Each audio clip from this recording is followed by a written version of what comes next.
Hey friends, my name is Jackson and welcome back to my channel, Gender Not Found.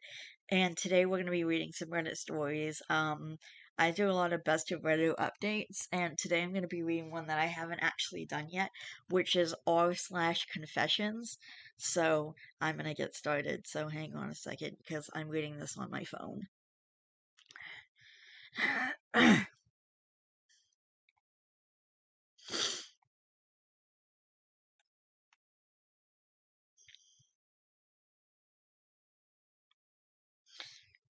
Gonna try and oh yeah, Matthew Perry died in case you guys haven't heard, so that fucking sucks.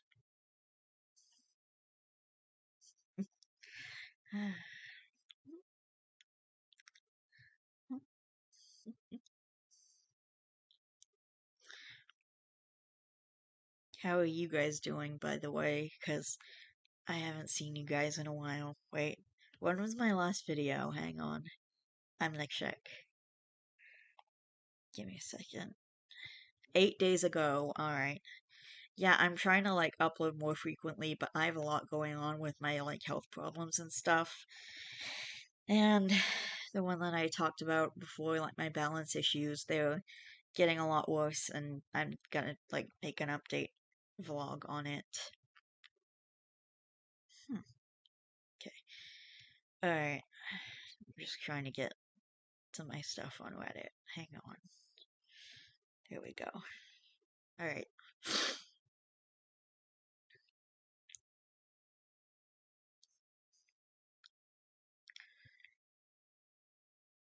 Alright, I'm gonna start reading now. When I was 16, I took my family pet to the vet, found out he was terminally ill, and never told anyone. I'm the eldest of 4 kids in a family of 6, and growing up we had a beautiful albino chinchilla named Dusty. Dusty was an awesome little pet to have as a kid. Very sweet, never bit anyone, loved to cuddle and run around digging tunnels in the bed sheets. He had this really big cage in our guest bedroom that was connected to my room, and every time someone would walk past his cage, he would run to the gate hoping to be taken out. If you opened the gate, he would just hop right into your hand. Anyway, great pet. So, about 3 days after I got my driver's license as a 16-year-old, I noticed that one of Dusty's eyes were tearing a little bit, which I hadn't seen happen before. Feeling like a brand new adult with my new driver's license, I decided to take it upon myself to bring him to the vet and see what was up. So, I put him into a brown paper grocery bag with his favorite blanket, made some air holes, stapled it shut, and strapped him into the passenger seat of my family's van. Fast forward maybe a half hour, and I'm sitting in the vet's office holding Dusty, feeling like the most responsible adult ever. The vet is an exotic animals vet and takes a look at him and then asks to do an X-ray. So she sedates him a little, does the X-ray, hands it back to me, and leaves the room. Adult level 9000 as I sit petting him until he wakes back up. So the vet comes back in and sits next to me on the little bench in the checkup room and starts petting him in my lap. She's telling me how wonderful he is and how lucky I am to have such a great little pet, asking me of my favorite memories of him, all this. So we are talking, and finally I ask her something like, okay, so how much do chinchilla eye drops cost? Because I've got to get going. And she smiles gently, saying something like, I wish eye drops could fix this. She gives me a hug and starts to explain. Dusty was not bred responsibly and had some kind of internal deformity involving the roots of his teeth putting pressure on his eyes and brain. This would eventually cause an early death. I couldn't believe it. I remember starting to cry and putting Dusty back in his grocery bag with his blanket and asking if the vet had a stapler I could use it to close it again. I paid cash to the receptionist for my babysitting money and got into my car crying all the way home. When I got home, I sat in the car for a while in the garage, trying to gather myself as Dusty chewed on his bag. Looking back, I'm not really sure why, but in the car, I decided not to tell my family the news. The vet said Dusty wasn't in pain despite his tearing eye, and we wouldn't have to put him down. She didn't know how long exactly he had left, but guessed maybe a year. I guess I figured I didn't want my family to be sad every time they played with him or passed by his cage, knowing his time was limited. I wanted the rest of his little life to be normal. Eventually, I brought him back in the house and put him in his cage. I went later that day to Petco and bought rodent eye drops as a cover up, and proudly told my family that night how I brought Dusty to the vet to check his eye, and lied saying the doctor gave me eye drops and told me eye irritation is common in chinchillas. Dusty lived 3 more years after that, 2 years longer than the vet had expected. He passed away just shy of his 10th birthday. On the morning he passed, I told my dad what had actually happened at the vet. He told me I was so much more of an adult than I knew. Edit. Thank you for all the support stories and kind words. I never thought this post would get so popular. I'm sorry for making many of you cry, sometimes in non ideal places, but my heart is so warm knowing my experience touched so many people. You all are wonderful. I read that as Chihuahua instead of Chinchilla, and so when you said you put Dusty in a brown paper bag, I was a bit concerned, lol. Excuse me, ma'am, do you have a stapler so I can close my paper dog bag? Doggy bag takes on a whole new meaning. This is why I love Reddit. I can go from being near tears to laughing in an instant. R/no context. Oh boy. Same law. I didn't realize until the last sentence of the second to last paragraph and didn't think much of it. I was like, okay, whatever, at least he's trying, even though he bought rodent eye drops for a dog. Staples dog in paper bag. At least he's trying. LOL, same. Oh my gosh. Oh, chinchilla. I was so fucking confused why he bought rodent eye drops for a chihuahua, or why you would need to take a chihuahua to a vet for exotic animals. I was so confused of why he was putting a puppy in a paper bag and stapling it shut. I said out loud, huh, that's different. OP, you did an amazing thing. We had a dog with terminal cancer. There were so many days I wish I never knew, so I wish I could have just enjoyed the moments instead of wondering if that moment would be the last. You gave your family a wonderful gift.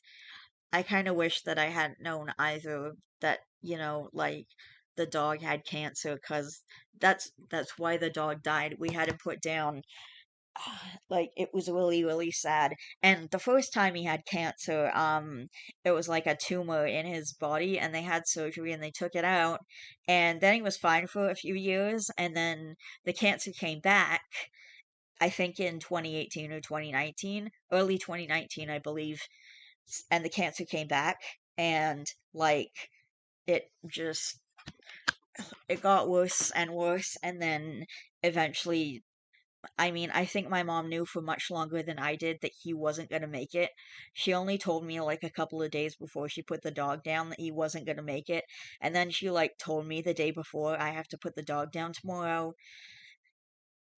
And it was really depressing. And like, I remember I remember that night because I woke up because the dog was whimpering really loudly, and I went out and my mom was already there holding the dog, and I said to my mom, I called out to my mom to say the dog was upset, and she was already there with the dog, and like I remember that she held the dog on her lap and I was petting him, and we were like just sitting together spending our last night with the dog and like crying together a little bit. I'm crying and now I'm tearing up. And I want to cry because I miss him. And that moment hurt so much. And I miss that dog every day. And every day I wish he was still here, but he's not. He's not. And he's never coming back, and I want him back.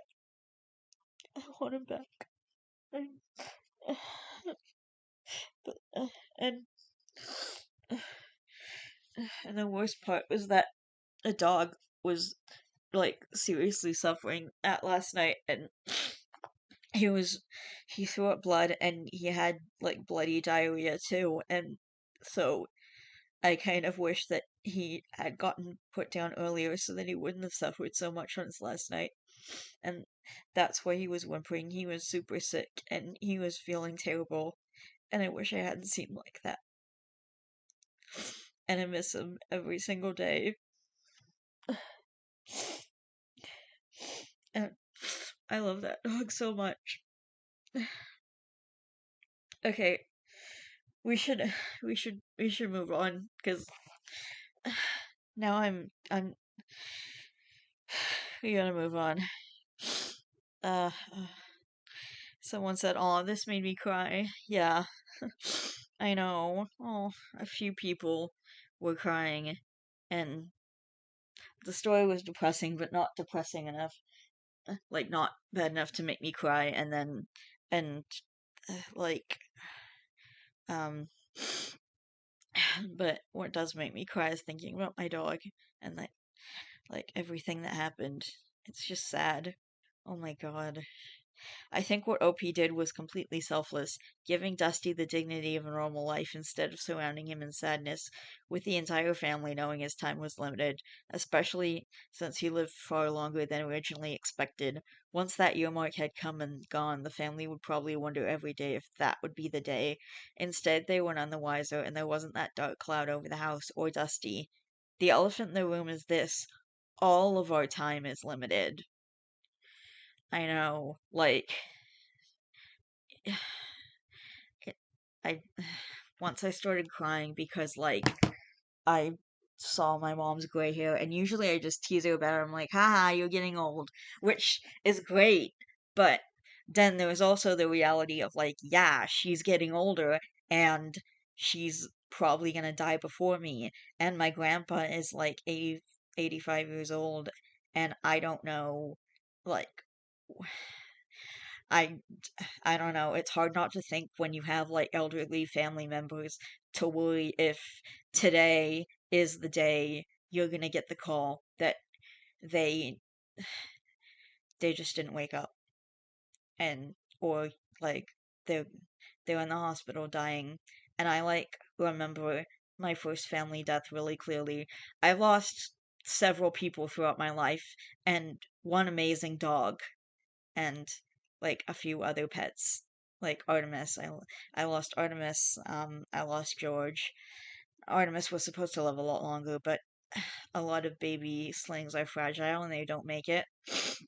So Artemis didn't make it, and like I have Voldemort, and he's really cute, and I love him a lot, and he's like decorated a little bit. There's some webbing in the cage, but then at the same time, it's like, okay, but is this one gonna make it though? Like, am I just gonna go? Am I gonna go take a peek in his enclosure someday and find out that he's dead? And like anyway, and my great grandmother was the first person who died, and I remember that, and it was really clear because we were like sitting in the hospital, and she had a stroke, and then she died a few days later when we were in the hospital, and it was really depressing. And like, it was really hard because we were, me and my mom were sitting there knowing that she was gonna die, that she wasn't gonna make it, and like, for like that couple of days, I was like, okay, is this gonna be the day I get the call that she just passed away and that she didn't make it? She lived till 92 years old, so hopefully my grandpa will live for a lot, like many more years. Maybe he'll live till 100. That'd be nice. Aw. Wow, you clearly loved him very much and were wise beyond your years at 16. Hugs. Okay, we gotta move on to the next thing because this is depressing. This needs to stop because this has just gotten into a really depressing, talking about death. Alright. I've realized I detest my boyfriend. We've been together almost 3 years. We live together. I support us 100%. In the time we've been together, he's worked maybe 2 months. He's depressed and anxious and steals all the oxygen and joy out of every room. He never wants to go anywhere, but then complains that we never go anywhere. I got him an interview at my work, a moderately well paid entry level position. He refused to go, saying he wasn't ready, then spends time complaining about not having a job. You get the idea. Everything in our lives revolves around him and his moods. He cries, yells, or just sighs incessantly. There's no laughter or happiness in our home. I walk on eggshells all the time. I dread coming home from work. He grabbed me a few days ago and shook me so hard I'm bruised on my upper arm. The apartment is in my name, but he literally has nowhere to go because he has no friends and he refuses to contact his family. So he'd be homeless, and I can't do that to him, or any human, really. I fantasize about being alone all the time, like only cooking or shopping or doing anything just for myself. It would be incredible to be able to breathe again. His birthday was last week, and I saved up for a month to get him something related to his hobby. When I gave it to him, he said, I just told you I didn't want to do this anymore. What were you thinking? I think at that point, any love I still felt for him just died. He doesn't cook, clean, care for his dog, or do anything but play video games.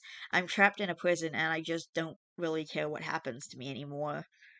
I don't want to die, but I wouldn't be upset if I didn't wake up tomorrow, if that makes sense.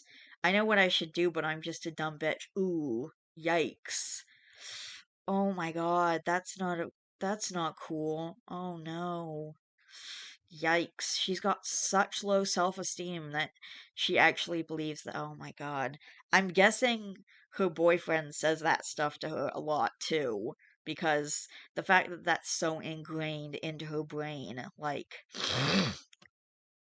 thanks for reading. Typing it out helps. Edit. Well, this reached the front page, and now I'm super uncomfortable with everything, so I'm not going to be posting anymore. I appreciate all the advice, the tough love too. Hopefully, I'll be back with a happy update in the future. Thanks for everything, Reddit. When was this posted? 2 years ago. Oof. I hope by this point she's left his ass. This won't get better. You have one life. Live yours, dump him, and move on.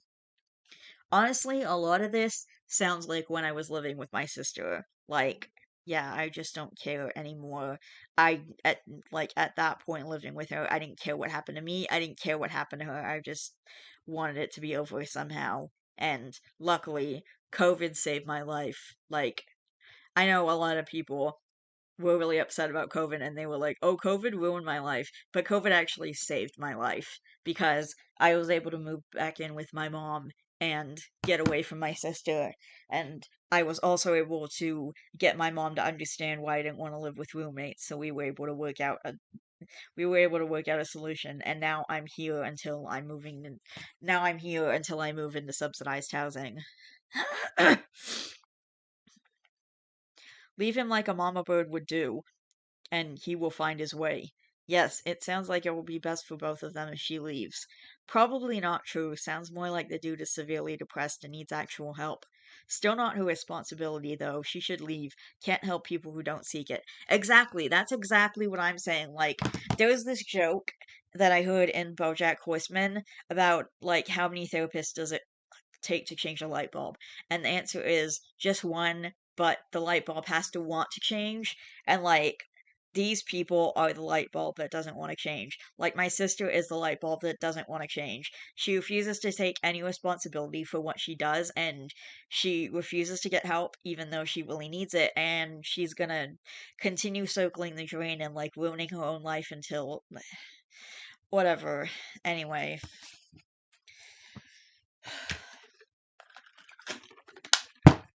Like, it sucks, but it's the truth. And, like, eventually it gets, and, like, you shouldn't be trying to help these people because they don't want it and you can't help them. And you can't do anything about it. And all you're doing is being a detriment to yourself. And kind of them too, because if you keep giving them a safety net, then if you keep, like, staying with them, then they're gonna keep abusing you because they think that it's okay because they never see that they're doing anything wrong. But if you leave the relationship, then maybe they can take some space to realize that they're doing something wrong. And even if they don't realize they're doing anything wrong, you still get away from the abuse. Like, I've been away from I've been I cut out my sister last February, so I've been without her for almost 2 years now, and it's been an amazing 2 years. Like, this is the least depressed I've ever felt. Well, kind of recently it's been worse with my health problems, but, like, still I feel much better without my sister in my life. It would be so stressful. Seriously, he needs help, but not from OP. You aren't responsible for this person. Find a way to leave and leave. You'll feel guilty, you'll feel like you've done something bad, but it's what you need to do for yourself. Source was gaslit for nearly a decade by my abusive ex when I finally had enough and just fucking left. She was institutionalized within a week. Wow, seriously, he's not just depressed. He's a fucking asshole mooching from you. For your security, you should move out by surprise with the living crew slash friends, leaving him in the unit for the legal time you've to warn a tenant where you are. If you can kick him out, have him move to a hotel, and if you can pay him like 2 weeks, so you're more than clear conscience wise. Yeah, I I would say move out. I wouldn't feel comfortable having someone like that knowing where I live and just staying in the house. Like I would rather just move out without. Can't he be both? The dude has no friends. That is neither normal nor healthy. One can lead to the other, also not to defend his actions at all. I don't think his physicality is indicative of danger to OP simply through lack of context alone. Uh, We don't know what provoked his action, and frankly, people shake others to be heard or to gain attention, not to hurt. Wait, he shook her? Not to hurt. It is, of course, a step too far, but the reason for doing so can be more human than it is malicious. He sounds toxic, but all mentally ill people are kind of toxic. Shaking someone without knowing why doesn't scream abuser to me. I'd like to know what they have to say about OP. They should split up. Sounds like an unhealthy relationship. I've never shook anyone in my life, and I've never had anyone shake me. Why do you think that's a normal thing that people do? It isn't. I don't think I described as being OP's boyfriend as being either healthy or normal. I was especially careful to describe him as someone who was specifically not those things in fact. Edit, I'm just not willing to paint him with my worst possible interpretation of his behavior from what little we know. Further edit, literally one of the first things I say is that is neither normal nor healthy regarding his behavior. When you shake someone hard enough to leave bruises, you are shaking them to hurt. Shaking people isn't a normal behavior. Shaking their hand, sure, that's normal when you're meeting someone. Shaking them gently to wake them or get their attention for some reason, if you can't say their name, okay, it's fairly normal. Shaking them if they're hysterical and you need them to calm down, maybe, but it's really only something you see in the movies, and there are better ways to handle that situation. Grabbing them and shaking them hard enough to leave bruises is to intimidate or hurt them. There's no other explanation.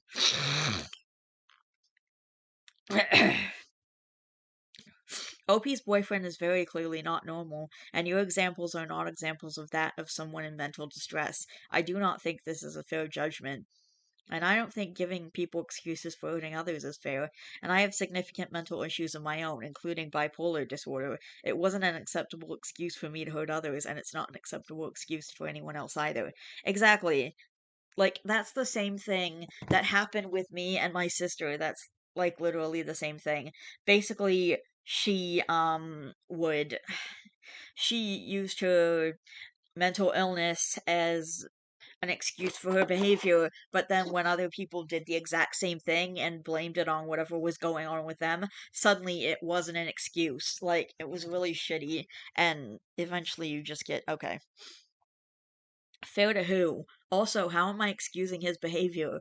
Okay, MC, everyone's degree of mental wellness is exactly as bad or better than your own. Anyone who can't cope as well as you do is just a piece of shit, deserving complete dismissal and exactly zero consideration. Also, I hate to reiterate, but shaking someone is not inherently malicious. We don't really have the context. Like, did he just storm up to her, shake her, and walk away again? 'Cause sure, that's pretty malicious, but I kind of doubt it. And as I have said, physical contact is never okay, and OP should promptly leave. I'm just saying that this guy sounds rather mentally unwell, and get this, he might even be a little more unwell than yourself. Hard to imagine, I know. Edit. Oh, okay. Hear me out. We know OP's boyfriend wants to run from his issues, and we know that OP desperately wants him to not just confront but fix them. There is plenty of room in this arrangement for a belligerent partner to provoke their escapism indulging partner into lashing out in a way that is to be left alone and not to hurt. I would really rather like clarification on the moments prior before deeming him an inevitable abuser and claiming that OP is therefore in danger. Was kind of a dick to you, so Fair to the person who got hurt, who is the person who you should actually be concerned about here. And no, I'm literally not saying that mental health issues, however good or bad, do not excuse. I'm literally just saying that mental health issues, however good or bad, do not excuse hurting someone else. You imagining anything else was said, including that his issues don't deserve consideration and lashing out about it is your problem. Whatever the reason for shaking someone, if you shake them hard enough to leave marks, you've absolutely crossed the line into unacceptable and there is no excuse for it. Mental health stops being an acceptable reason for behavior when that behavior hurts other people. Whatever your mental health issues are, and considering this dude has not been institutionalized, and there's nothing here that suggests he's likely to be, they're probably not worse than mine were since I have been, so you can quit being a dick about that too. They're not carte blanche to do whatever you want and get away with it. Once you physically hurt your partner, you've crossed a line. You can't accidentally shake someone hard enough to bruise them, and unless he was actually defending himself from more than just her words, no provocation excuses it. You weren't kind of a dick, you were a complete dick. Okay. I am said that he was in the wrong, there was no excuse, and so on. You're quite short sighted regarding the extensive mental illness. Things aren't so black and white, and acting like a shake puts someone in immediate danger from a physical abuser, is about as imaginative as I am being. I don't regret being a dick. People just aren't worth the added effort it takes. I entirely agree with what I said. You do suffer a, a bit of the me thing. Your experiences aren't all that there is to be experienced, and you gotta stop acting like I'm saying that shaking someone is okay, because it's dishonest. Okay, that is where that ends, thankfully, because it's more two people arguing with each other. Okay. Alright. And by the way, these are all the top posts, that's why they're from years ago. Finally found out why my girlfriend kept giving me squishies. Edit, squishies are a type of soft squishy toy thing. It's almost just, it's hard to describe, but you just squish it. It's almost like a plush.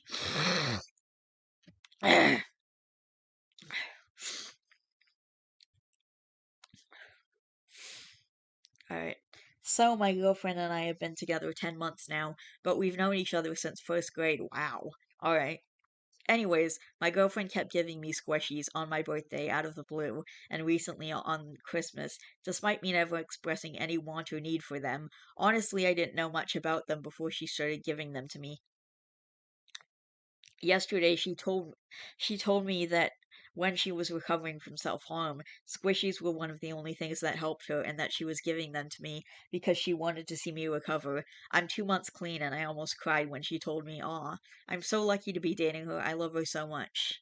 That was kind of a more wholesome one. Well, there was the self-harm, but like, anyway. I'm dying but haven't told anyone. I was diagnosed with cancer a little over 2 weeks ago after a regular checkup. Turns out I have a tumor on my colon that has spread to other areas, liver and lungs so far, and will require extensive chemo and surgery for any chance to live longer than 8 months. I'm not having any treatment, and I haven't told my wife because she'll only pressure me to get the treatment, which will result in months of pain and suffering for a relatively small chance. Instead, I'm making sure our last few months together are filled with only happy memories. I'm starting work later and finishing earlier each day to make her breakfast in bed and take her on dates in the evenings. My landlord I rent my workshop from has agreed to let me run my business rent free for the next 6 months, which means significantly less financial stress and I can save a lot more, so she has something to carry her over afterwards. I hope she'll forgive me for taking this path.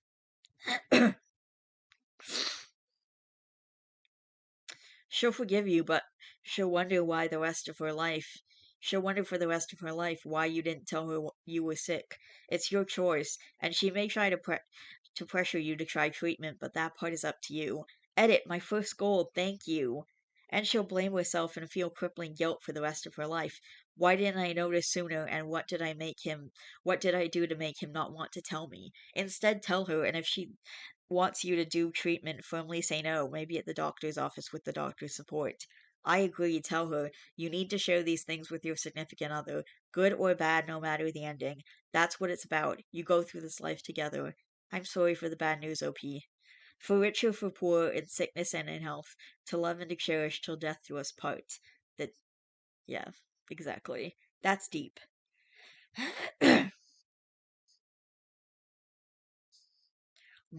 And someone replies to that, not everyone says those vows or agrees to them, just saying, what the fuck?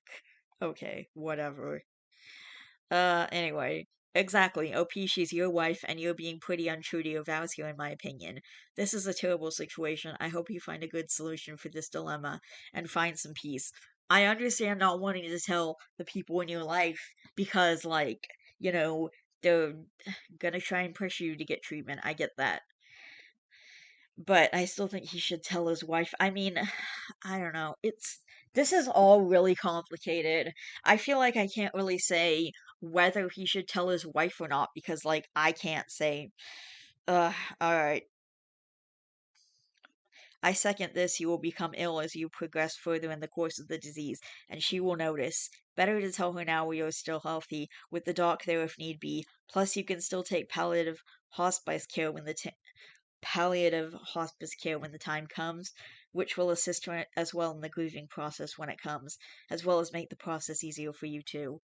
I vote he gets a few weeks to act like everything is normal, but damn, he should tell her soon.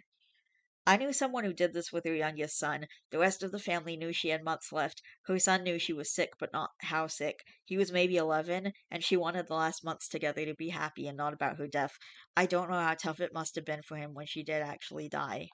One of my friends did the exact same thing, left us with a lot of things unsaid. Family decided to tell us, so we were about to say goodbye. She was dead 2 weeks later. I'm still struggling with not having the time to let her go. Sometimes I'm even very angry at her. Still her choice, I guess. Alright, wow. There's a lot more comments, but I'm going back to the squishy story for a second because I didn't really get a chance to read the comments. I forgot to read the comments. I don't know what a squishy is, but this is a sweet story either way. And then there's like a link to an Amazon. There's a squishy cat with something. Is that cat holding a dildo? LOL, what the fuck? No.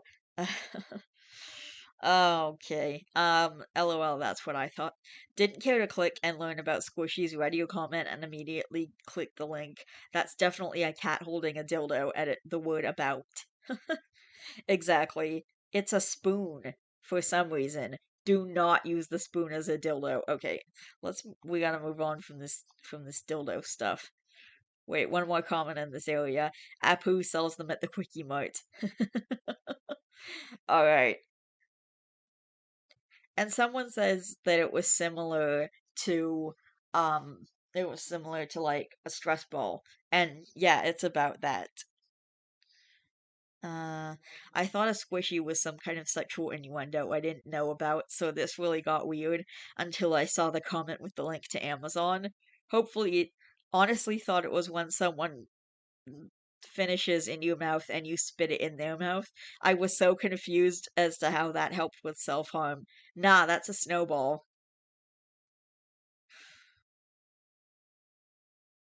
What does... Alright. No, hang on. Someone just left me... Uh, I don't know.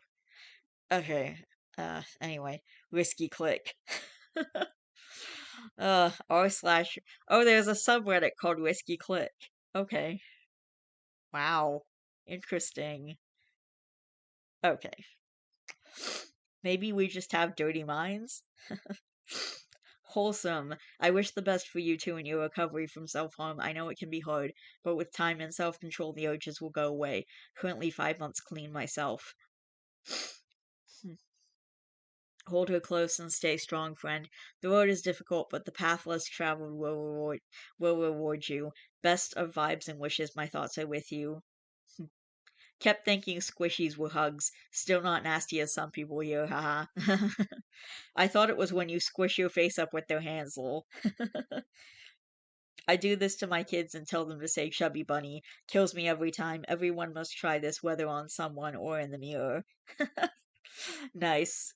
One day I hope you give this girl a squishy you've glued a ring box inside of and she becomes your wife. I hope so too. Not a confession. Yeah, this is more like a r// off my chest post. Why are you ruining it? Ugh. Okay. I hate my brain damaged sister. I can't believe I'm actually typing this out right now. It's making it feel very real. And before you say it, I know. I am probably one of the worst human beings on this planet. Like, let's read the story before we decide. Around a year ago, my older sister, 27, widowed mother of two boys, 8 and 5, decided to, against every single warning made, get drunk as shit and wreck her car into a rock embankment outside of our town. She was life flighted to an ICU, spent weeks in a coma, and awoke in a vegetative state. In the past year, she has slowly begun to see some progress.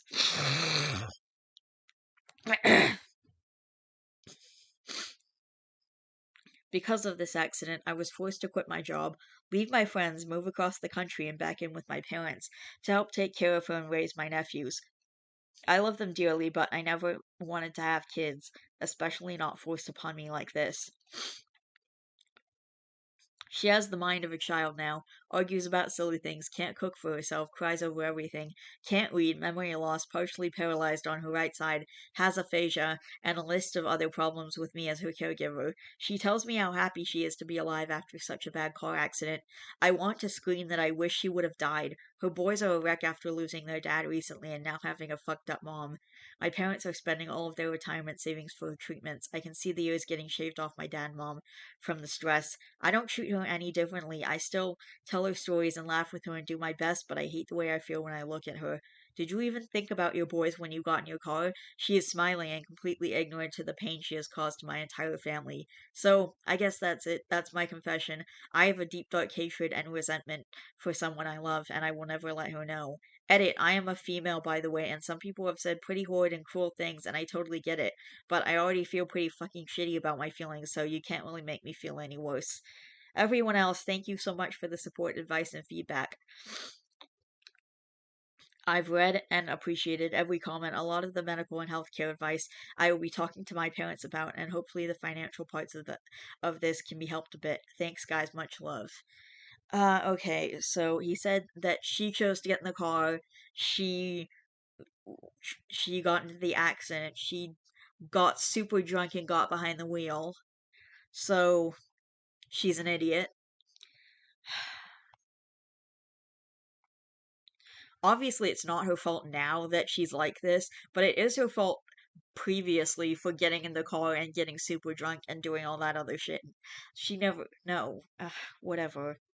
And you shouldn't have to then be responsible to care for her. If my sister was like in an accident or something and their parents were like and my parents were like, "Oh, you have to come home and care for your sister now." I'd be like, "Fuck that noise. I have my own life and I'm not doing that."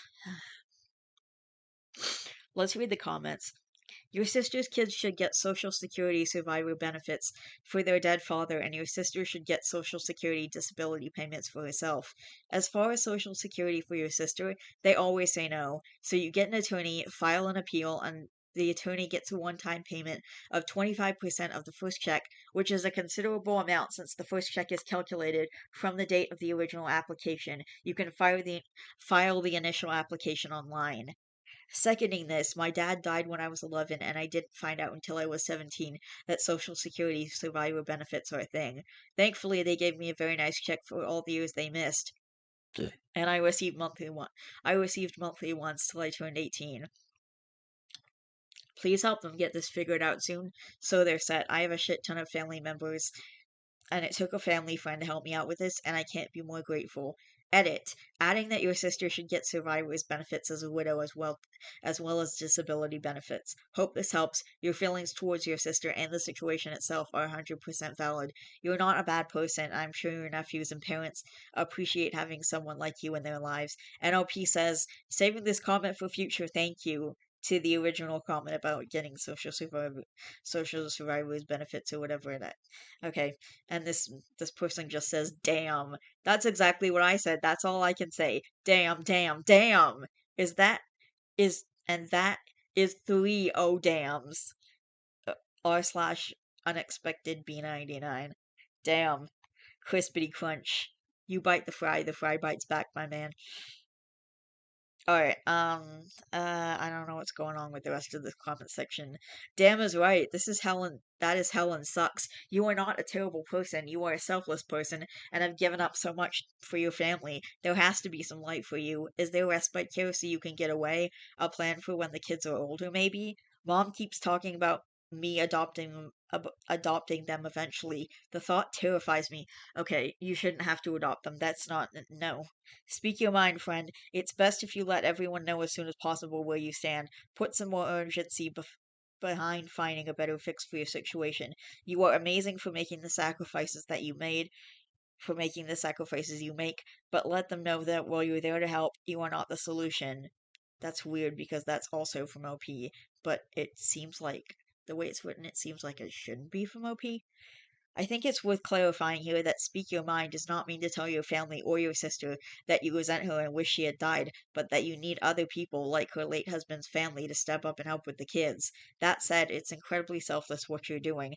The measure of a person is taken by their actions, not their thoughts. Despite your feelings in this very hard situation, you still stepped up to take care of her and her children. That's not nothing, and those kids will love you forever after because of it. It's okay to have days where you're just not up to it, but it's important to have some backup for those days and to never let those children feel like they're a burden. This isn't your fault. This isn't their fault. Exactly. Screw that. You get one life on this planet. There's nothing afterwards. Spending the entirety of it miserable to clean up someone else's fuck up isn't a reasonable thing to ask someone to do. He didn't decide to have the kids. He didn't decide to not have a financial plan in place with defined godparents to take over. I'd be washing my hands of the whole mess, kids included. Yeah. You know what? I agree with this person. I wouldn't I probably wouldn't be willing to do that. I don't think I would be willing to do that, to give up my life you know what? It's her fuck up. And she's the one who got in the car. She's the one who got super drunk and got behind the wheel and acted like a freaking idiot. And it's like, oh, did you even think about your kids? And the part where he said, the part where she said, did her sister even think about her sons when she got in the car? Like, this is fucked. I agree with this guy who says, screw that, you get one life on this planet, there's nothing afterwards. Spending the entirety of it miserable to clean up someone else's fuck up isn't a reasonable thing to ask someone else to do. He didn't decide to have the kids, he didn't decide to not have a financial plan in place with defined godparents to take over. I'd be washing my hands of the whole mess, kids included. She sounds very unprepared for this. And then it's like, yeah, well, like I said, a person is measured by their actions. There's no fair outcome here. It's also worth remembering that life itself isn't fair. Not all of us get a fair shake and it sucks.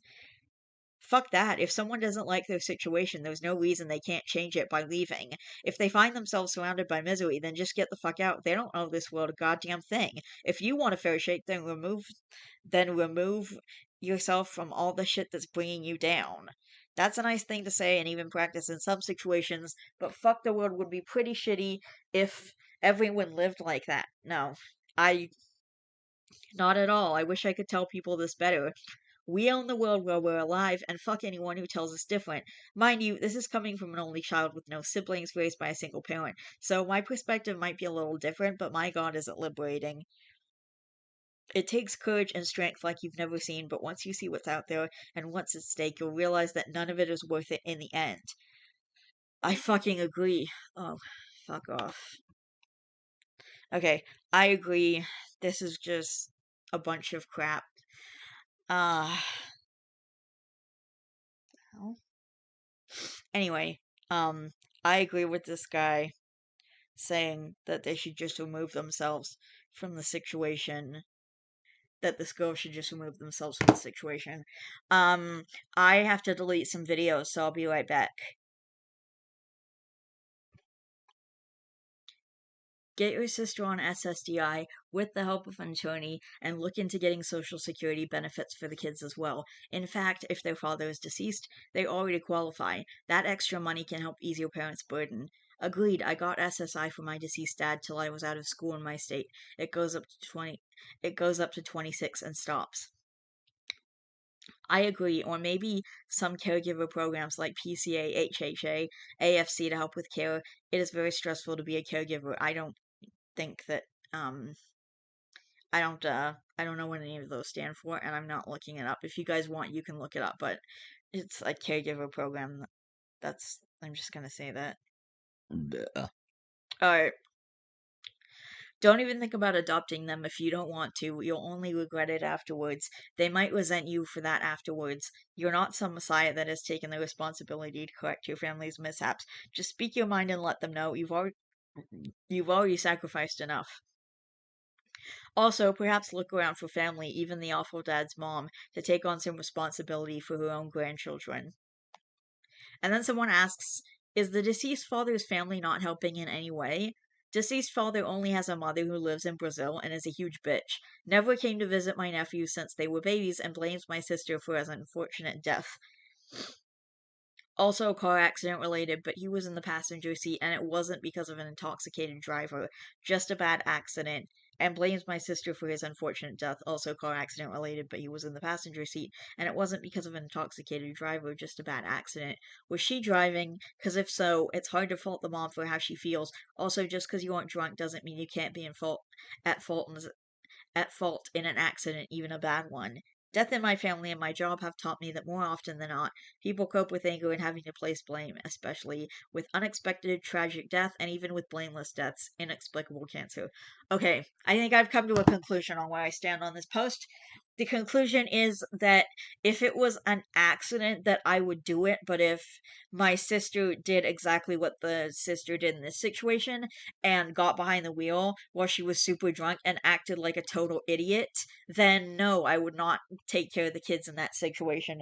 I would wash my hands of the whole situation. I'm sorry, but I'm not sacrificing my entire life because my sister decided to be really stupid and make a really stupid choice. Like, that might be shitty of me. Maybe I'm an asshole for saying that, but I don't care. I'd rather be an asshole and get to live my own life. Now, if it's an accident, like, she's not super drunk behind the wheel, but she has an accident anyway, and she's like in a coma or whatever, then yeah, I would probably jump in to help, at least part of it, and, look in. But I wouldn't take on this much responsibility, and I would look into, like, benefits for her and, like, caregivers for the children and other help. But as far as that stuff goes, if the sister's gonna act like an idiot, then I don't understand why this girl has to sacrifice her entire life to take care of these kids and to take care of her sister for the rest of the time. This is just not fair. This is ridiculous. And I know what you're gonna say, oh, life isn't fair, but you know what? If you made a choice and then you're suffering because of it, like I'm saying, like in this situation, when she decided to drive super drunk, that was a stupid decision that she could. Like, if you get in a regular car accident when you're not super drunk, that's totally different. But like, if you're super drunk and you decide to get behind the wheel, and it sounds like the sister, like the girl in this, actually warned her sister as to what would happen. Hang on, I'm gonna go back to the beginning. I kind of want to see what it says. Yeah, around a year ago, my older sister decided to, against every single warning made. Okay, there it is. Against every single warning made. So she did get warnings. People told her what would happen, but she decided to get drunk. She decided to, quote, get drunk as shit and wreck her car into a rock embankment outside of our town. Yeah, and then she ended up in a coma and now she's in this state. So, yeah, that's a situation where I would be like, no, I'm sorry, but I have to keep living my own life and doing my own thing. And like, it's not like I wouldn't do anything. I would look into like all kinds of benefits. I would look into getting help for her, but I wouldn't like drive over and take care of her and take care of the kids and sacrifice my life for that. Like, I'm busy with my own shit. Okay, anyway, I think we need to move on to the next thing because this is a lot. All right. Next.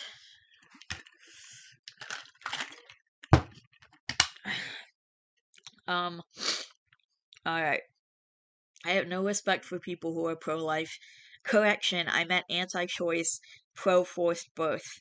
Yeah, I think that's pretty messed up. Edit, I personally am not someone who would get an abortion. Someday I would love to have babies of my own. But for other women, I will not judge them for what they do with their bodies. I will not tell them what they should do with their lives.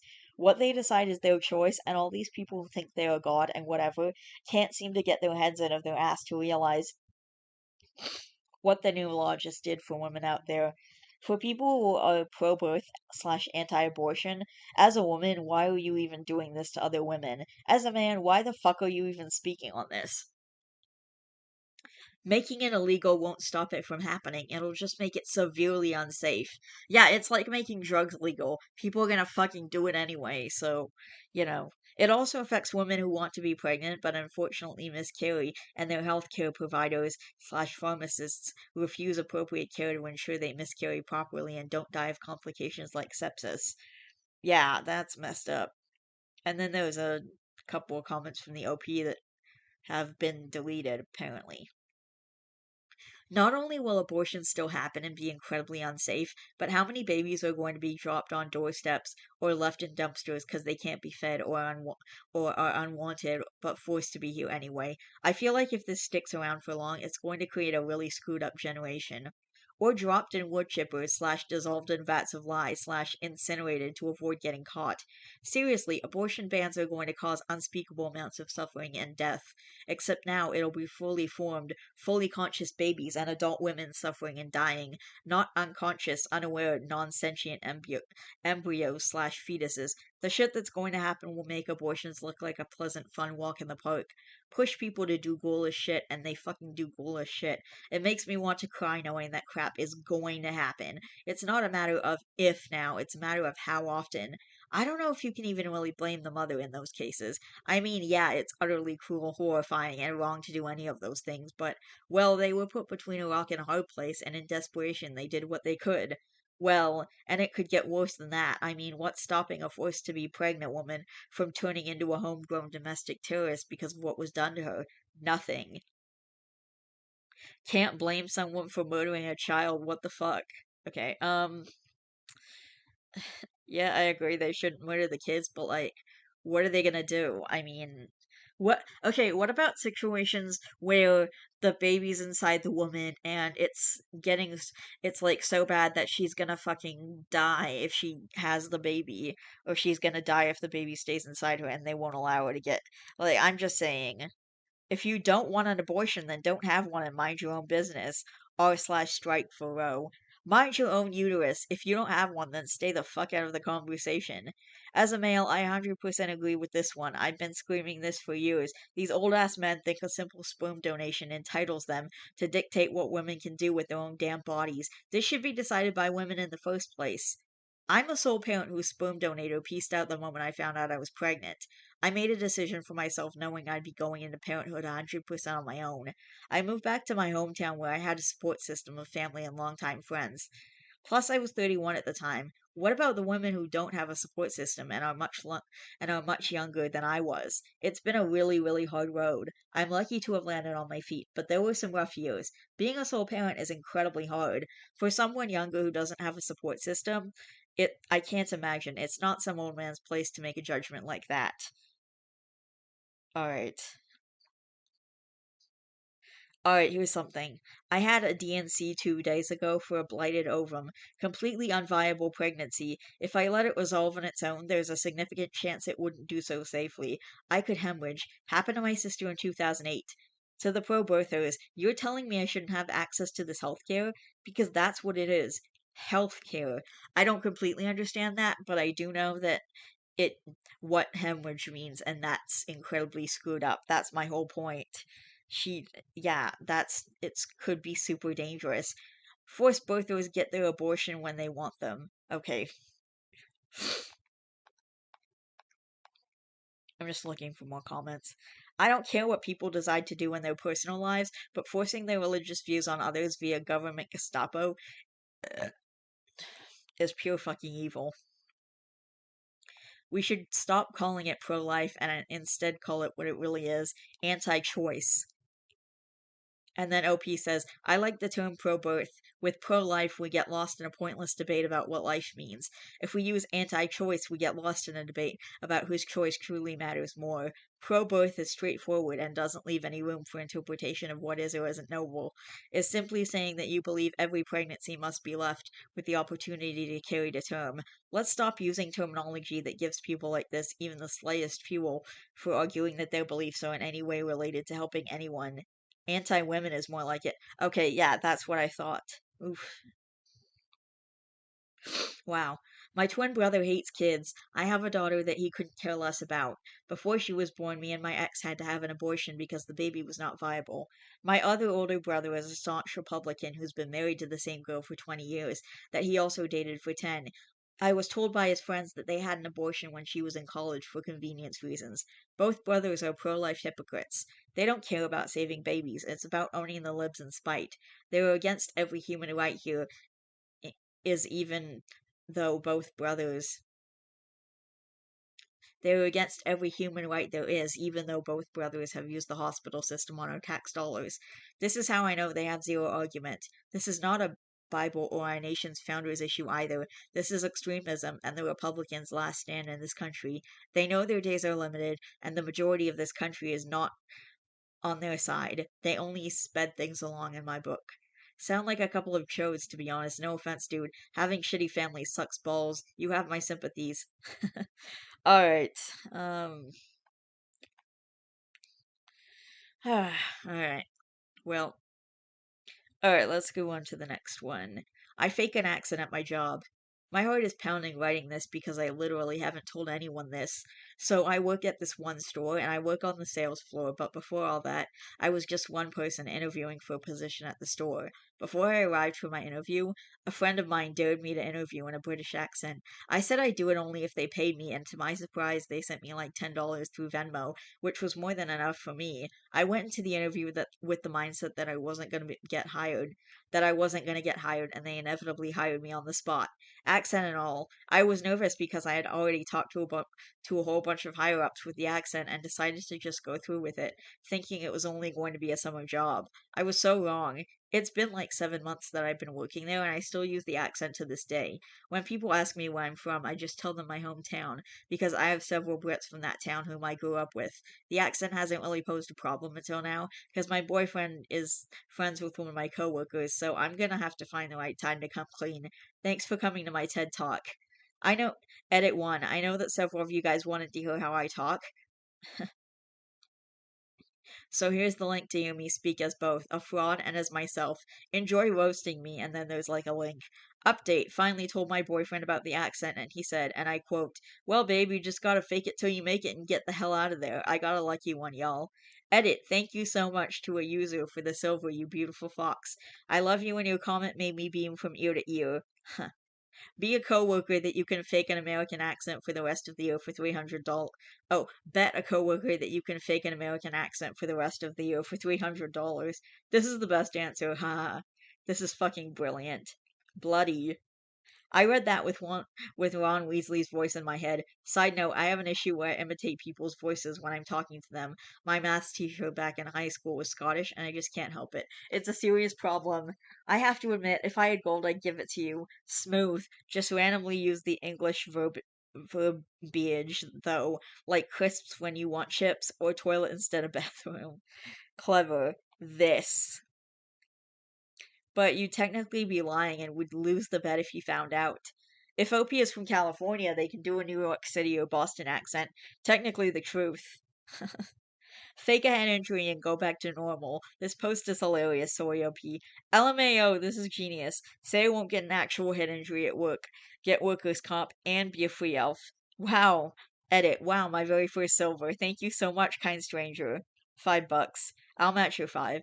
It's gotta be through Venmo, though. Just send it to me. I'll collect all the money. To give to OP, of course. Of course. What else would you do with it? Spend it on yourself? On things for yourself? Perish the thought. Apparently, a kid in the States acquired a British accent solely from watching Peppa Pig. This that's what happens. I've heard about that. It's called the Peppa effect. Also, people are being very rude to their parents because of Peppa being rude to her dad. They also kind of treat their younger siblings like crap.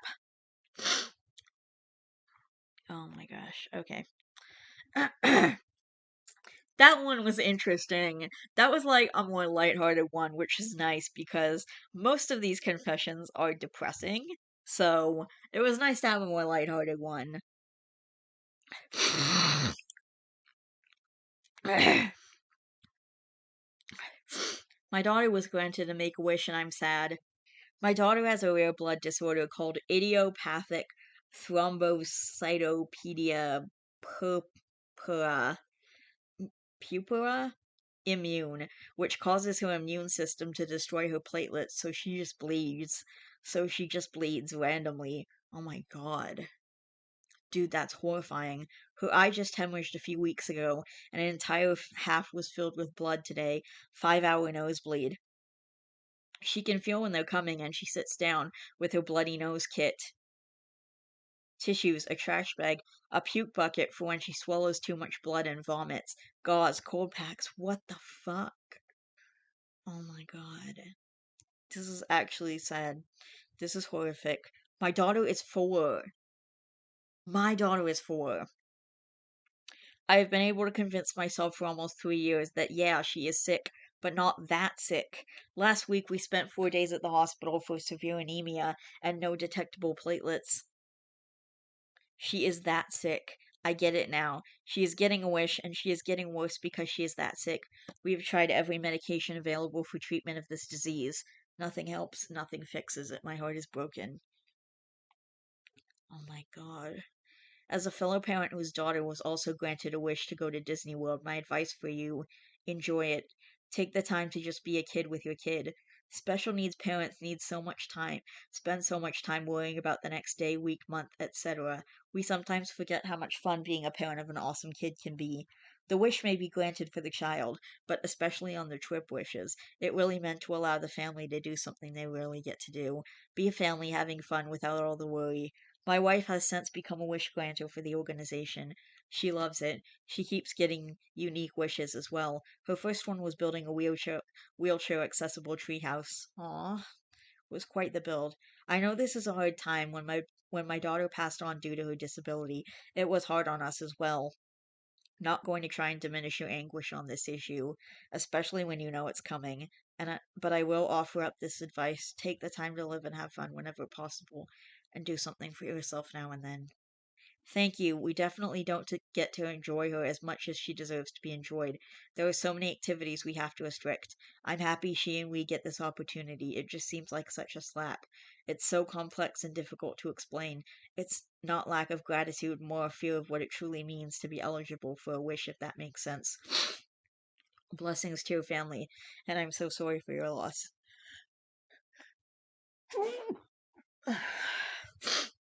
We just got back from our trip to Disney World for my brother's Make a Wish. It was an amazing trip filled with mixed emotions for sure. I encouraged my brother, who was a little timid, to ride every ride possible because in the back of my head I knew this was the trip of a lifetime and the likelihood we would do this again was low. He is stable for now, but will need a heart transplant in the future. It is easy to get caught up in worrying about him day to day, but it is just as easy to get lost in the magic of being there as a family. Hope your daughter's health improves soon. Best wishes. When we did our trip, the staff at Disney, Universal, etc., treated us like royalty.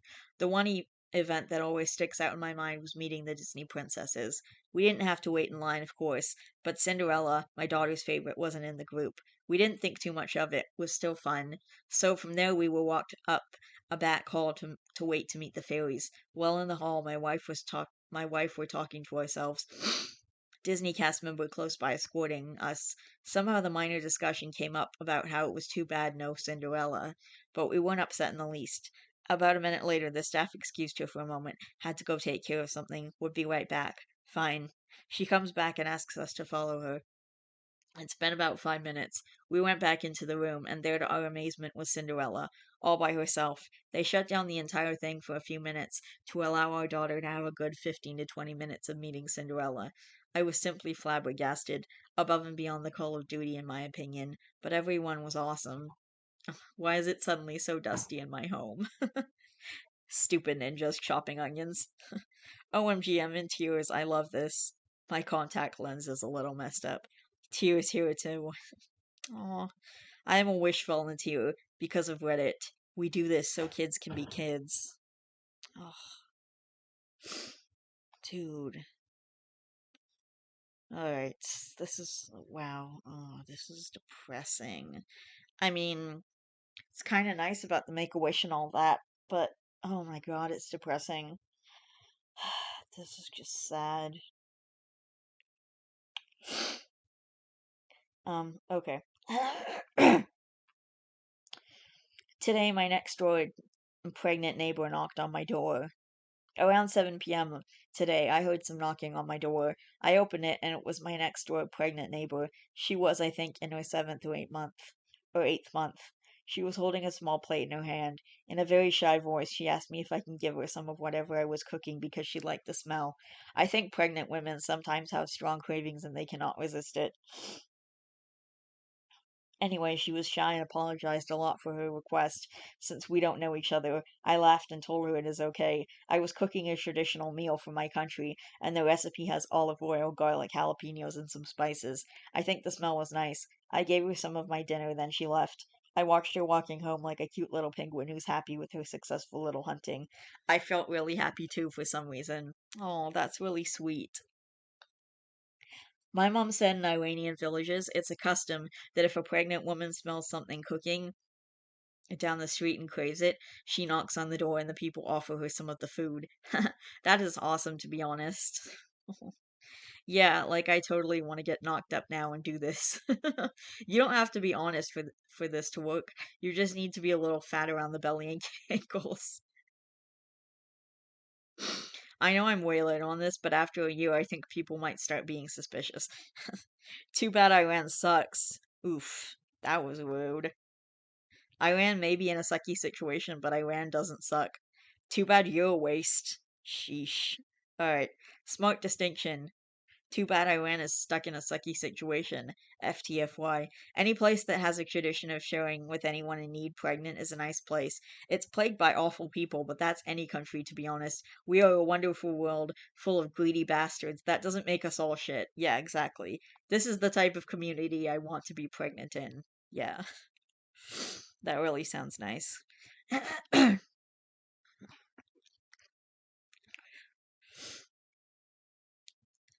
This next one is just the title is kind of long and but there's no actual text in the place. It's just like the title, but there's no like more information than this. But it's more about reading the comments fully. I made over 16 calls today trying to find mental health services in my area, more specifically a psychologist that would help. That that could help.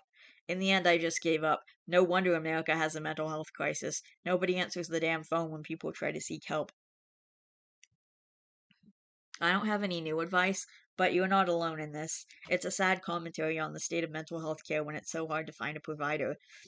And when you do, the first appointment you can get is 3 months away. I ended up going to my general practitioner who prescribed anti anxiety meds and a mild antidepressant until I could be seen by a therapist. I don't know what I would have done if he hadn't. Best of luck to you, and please don't give up.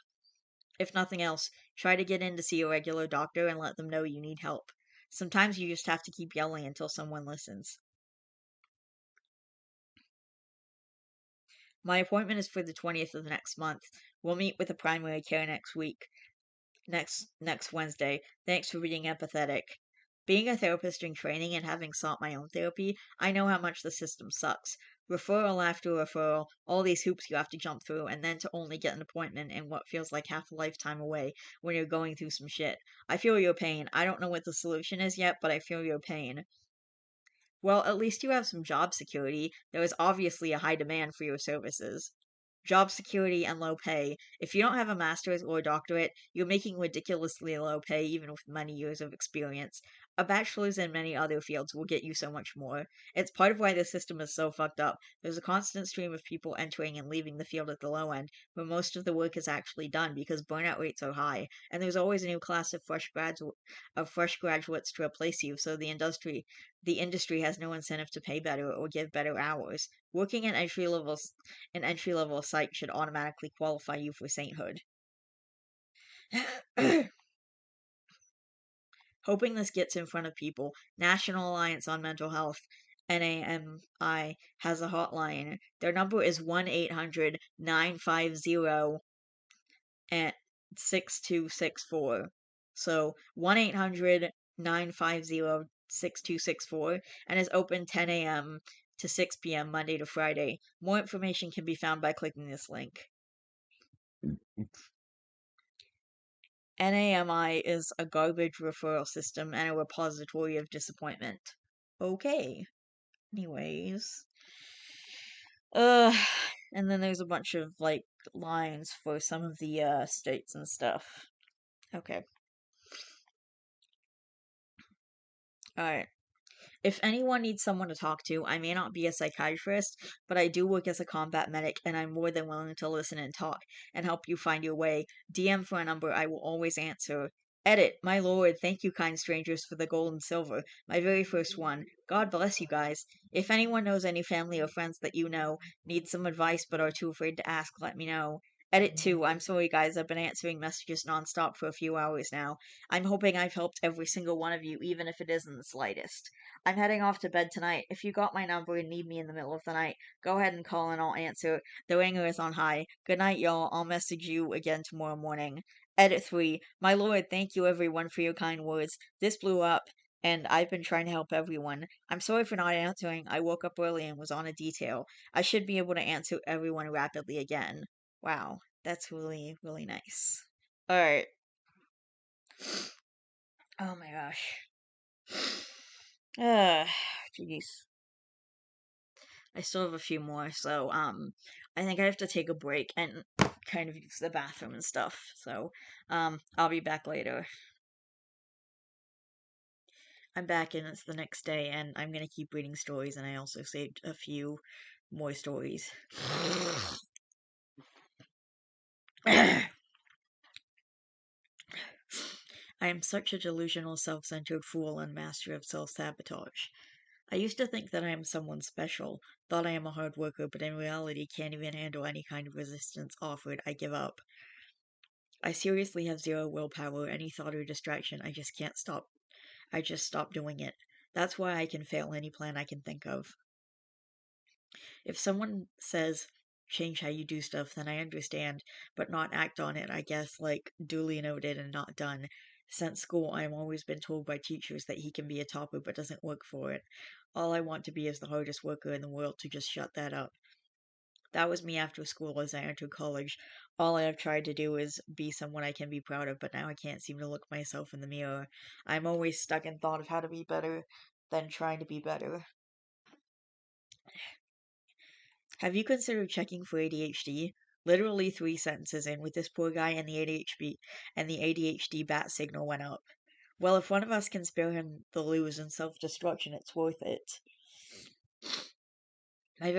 My very first thought. Took me 50 years to get diagnosed, and now it's too late. I lost everything. Sounds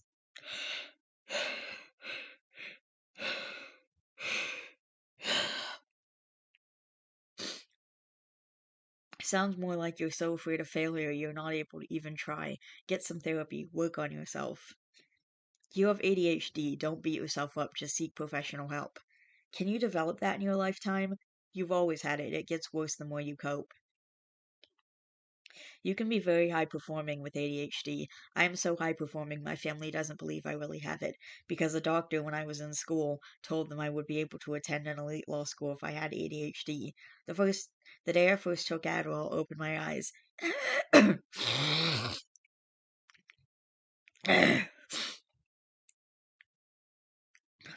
I was motivated. I was motivated and worked for 12 hours straight. I did what was ordinarily a week's worth of work all in a single day. Over time, I came to realize all the tricks and tactics I had unconsciously developed to compensate for my condition. The obsessive alarm setting on my phone to remember hearings and deadlines, not to mention all the redundancy I built in, the way I would constantly let it seem I had so much going on in my life that people would excuse my lapses. All these little ways I orchestrated the world around me in order to thrive.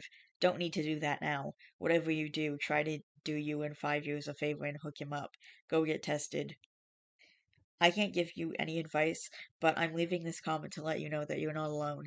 I'm exactly the same. I was always told to be the talented kid since I was a kid, but apparently not talented enough. I'm great at picking up new skills, but that's about it. Like, even if I keep doing it, it doesn't improve, so now I don't even try to do anything new. Probably because, as the other commenter said, I'm too afraid of the failure. Though I've been telling myself I don't have to do my best at any given moment, and being myself is already good enough no matter what I think. Comparison isn't always the best, but for the sake of my own mental health, I tell myself I'm doing better than many other people. Not sure if this will be helpful, but your story sounds all too familiar. Maybe I'm aliasing.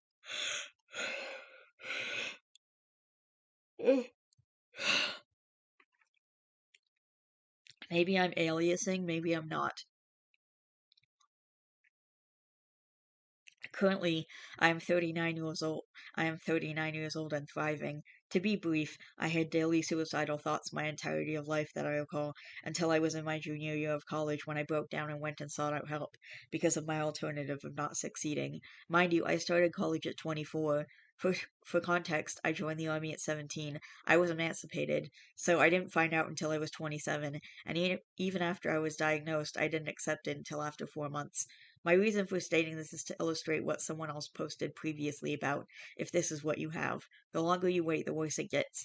Also, if you are having a habit of self sabotage, self destructive, or danger inducing behaviors, those are also signs of ADHD, especially adult ADHD. All the best of luck. All the best of luck. The Subtle Art of Not Giving a Fuck book helped me totally reframe my similar thinking. I recommend listening or reading or watching the movie. Great, great, great book. I'm saying this because I truly empathize with your position. You may be depressed. It can truly just be the chemicals in your brain. Get some therapy, and if you feel like it isn't working, try with another therapist. Sometimes you need to try out a few until you find one you're comfortable with. I have realized it, what I have realized is this, what I have realized is that no one in the world is lazy to live life and study and work. We're all capable of it. Maybe not all jobs. I could never be a teacher, for example. I just don't have the patience, but you can do most jobs. Making an effort is hard, but for other reasons. Try and look at other things in your life that you're good at. They can make you realize your worth. Focus on what you can do and what you're good at. It isn't easy, but one first step can be very meaningful.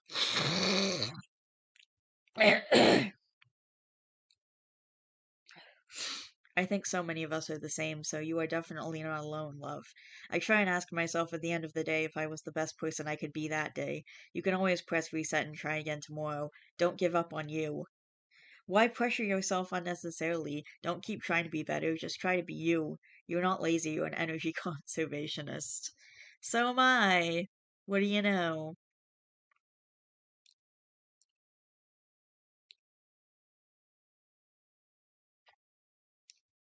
Alright.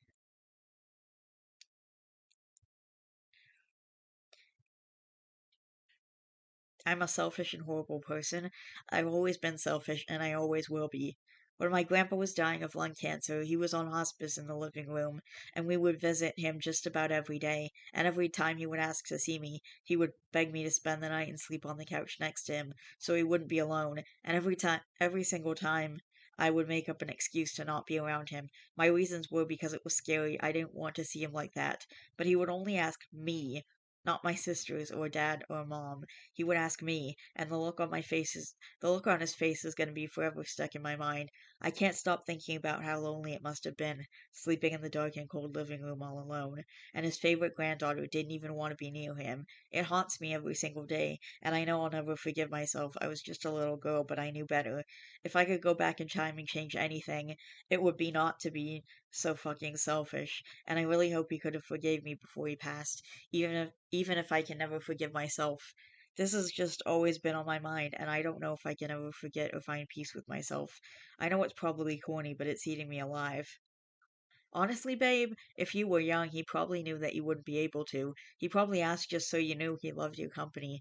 My grandpa asked the same thing in hospice. I was 20. I stayed the night. You know what he said the next morning when he woke up to me being there? He said, "You're here early. My first visitor of the day." He didn't even remember asking me to stay. Babe, do not hold this guilt. In hospice, you are put on comfort measures and are drugged up on pain meds so that you can sleep and not have discomfort. Your grandpa loves you to this day. He is still with you. He can feel your love through multiple planes of existence. Reach out to him in a way or place you feel connection best, and tell him what you feel so you can heal. I love you. You literally have no idea how much I appreciate this. Thank you so much. I'll try to visit his burial spot place and just talk, and thank you again. That's beautiful. I bet money that would fulfill his soul with happiness to get a visit from you.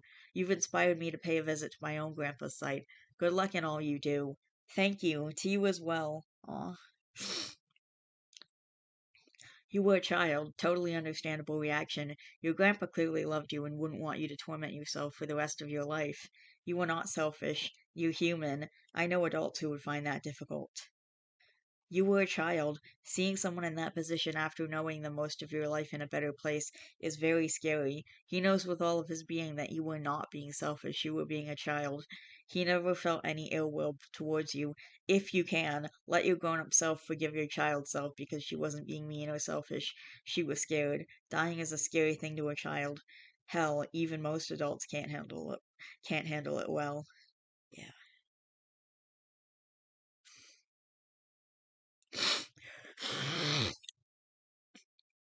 Yeah.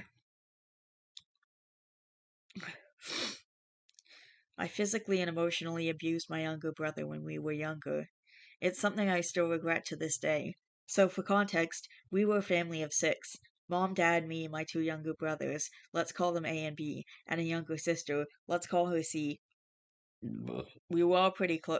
We were all pretty close now, as when we got older, we realized our parents were both neglectful and toxic in our childhood. We still love them, but they were not good at parenting and were borderline abusive. Anyways, to the bullying. Me and A are a year apart. When I was six, B was born. Our parents started to neglect both me and A when B was born, and at the start this didn't bother us since we were excited for the new member of our family. As time passed, though, we started to get bitter. When B was about 3, we started bullying him. It was small stuff at first, like not playing with him and not sharing our stuff. We just started isolating him from our playtime and never acknowledging his existence. We were 8 or 9 years old, so we should have known better, but it gets worse. The bullying got worse over the years where we would get physical. At this point in time, B was going through both physical and emotional abuse from both me and A.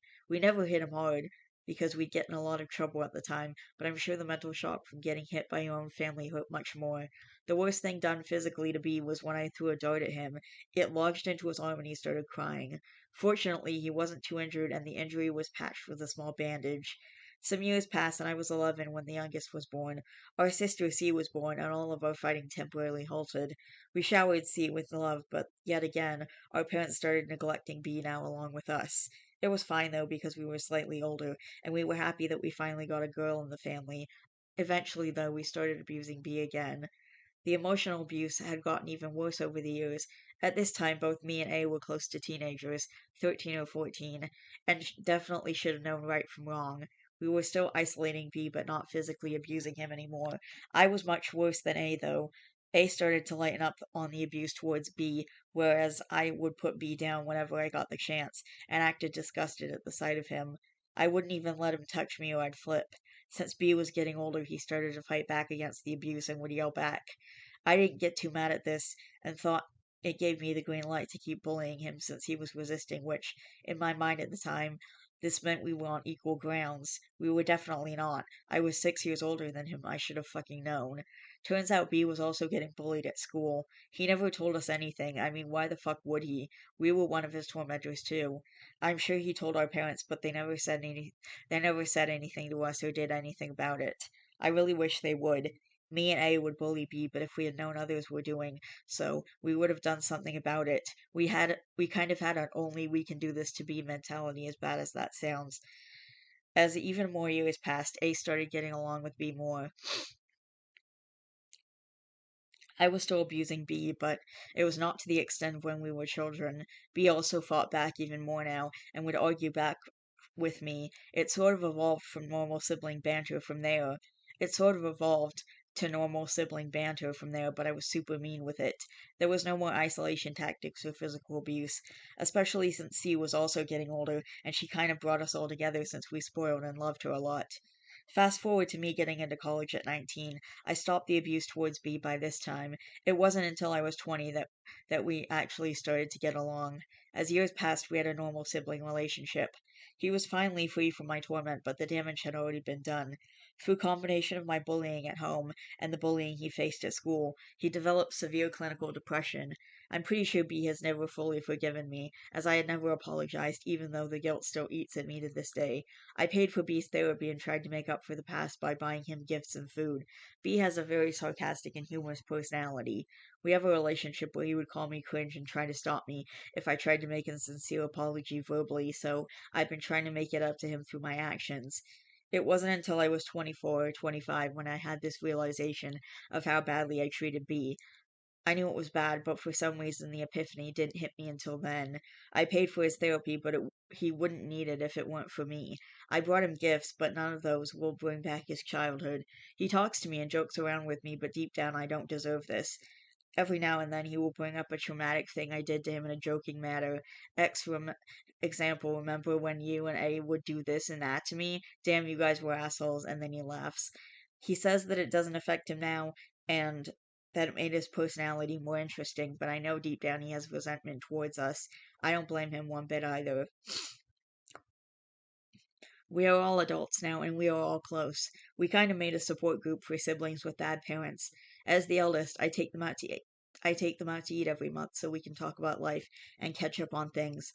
B seems to be doing better than before, but the guilt eats at me. I can see his smile. I see his smile and it doesn't reach his eyes. I caused that.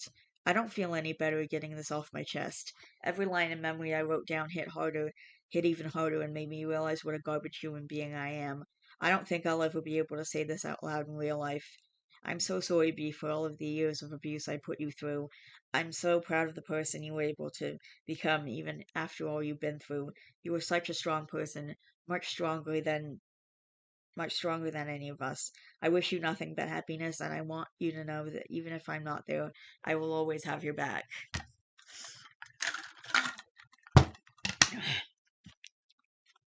Damn, bro, made me cry. I know they tortured my older brother was fucked up. I won't get into detail, but I will say at one point he had me convinced I was adopted and I was to go home and pack my shit and leave because no one liked me and they put him up to telling me this and beating me up all the time, dude. I went home, packed a bag, and before I walked out the door, my mom said, "What are you doing? What's in the bag?" I was 6 years old. I am 45, 39 years ago. I still remember it like it was yesterday. I hold no grudges. I have no hate in me towards any of my brothers or family or anyone. I would recommend you sit down with him and tell him what you wrote, and then add that you love him. That, my friend, would change his smile. Don't wait. The longer you wait, the opportunity decreases. You might not fully understand this, but you not telling him face to face, apologizing that you love, and not telling him that you love him, it's like you're still abusing him. You owe that to him. Material shit doesn't cut it. You said he tries to stop you, dude. Don't let him tell you you need to do this. You will never fully lose that pain of guilt, regardless if you apologize, but it helps his pain more than you can imagine. Sorry, that was just one really long run on sentence, so I'm just trying to like do it, figure it out myself. Dude, say that shit to your brother. Let him call you cringe or laugh and keep going anyways. Send him this post if it's the only way you can think of how. He deserves to hear it, even if he doesn't think it's important. The previous comment was like a really long run on sentence, so I was just trying to find the best place to for like a period or whatever.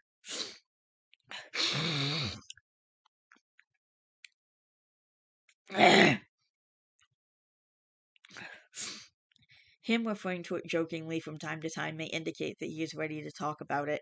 If you have guts, you may suggest a conversation or even therapy together so he can load it off his heart. Living with it until your last day is punishment enough, but luckily you have a chance to make up for it since you're close. Not every abuser has this chance. Also, remember you were a kid and you grew out of this. Okay, but he said he even did it as a teenager, so that's still messed up. To be honest with you, man, as someone who had an older sister, same age gap, who had abused me and who has abused me emotionally and physically for 20 years, I honestly have zero sympathy for you. I'm kind of glad that you say getting this off your chest isn't isn't alleviating your guilt because it shouldn't. It's some performative shit you are doing instead of focusing on what you should really do, which is apologize to your brother. All those years have passed and you haven't even sent him a letter. I'm sure if you would actually sit him down seriously, he would listen to you, but if you don't have the guts for that, at least send a letter or a video. Why the fuck are you even posting randomly on Reddit? I too had to undergo years of therapy, an eating disorder, etc., largely due to my sister. So no, until you actually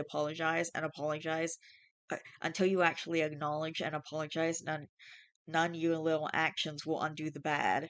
It wasn't entirely his fault, though, if his parents neglected him. He was a child too and didn't know how to manage his emotions or where to direct them. Your brain isn't fully developed until you're about 25. As his brain has developed, he's finally understood, but with neglectful parents, it's not a surprise he didn't understand the extent of what he was doing when he was younger. Then apologize, but he still refuses. Doesn't change the fact that he stopped when he was 19, so it was still going on before that. Yes, it's not entirely his fault, but at the end of the day, he ruined his brother's childhood. His brother is probably still going through things right now. If he wasn't comfortable enough to tell his brothers about him getting bullied, why would he feel comfortable enough to tell them about what he's dealing with mentally? What OP should do is just be there for him and make up for what he's done. Your actions shape people into what they become, for better or for worse. I guess I'm just aware that everyone's situation is so much more complex than that. What you're saying in theory is correct, and I agree, but OP went through a traumatic childhood too by the sounds of it. We don't know how he's affected. When I was a child, up until I was maybe late teens, early 20s, I literally could not say sorry to people. It wasn't because I didn't believe I was wrong, I just felt severely humiliated and embarrassed by it. I'm 32 now, and saying it doesn't even make sense to me. I can openly say a heartfelt apology now and mean it, and it seems alien to me to think that someone couldn't even get the singular word sorry out. But it's a real issue that a lot of people deal with. My partner was exactly the same when I met him, but fortunately I'd had first-hand experience feeling that way. We're now 8 years on, and he can easily say he's sorry, but still struggles with bigger things that he feels embarrassed about. We don't know if OP struggles with something like this, or even the dynamic of their relationship. My older sister bullied me as a child, but if she would to properly open up now and tell me how sorry she was, etc., I mean, I would appreciate it, but if I'm honest, I already know she is. She doesn't need to say it. She had her own issues and took them out on me.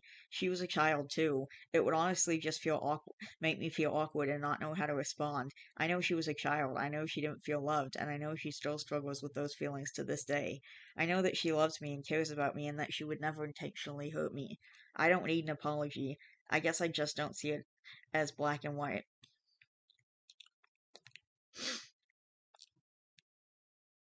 Wow, this broke my heart, OP, but I am happy you realized what you did, and now you can continue to grow and educate yourself and continue going up the right path, sending you and the family some extra love.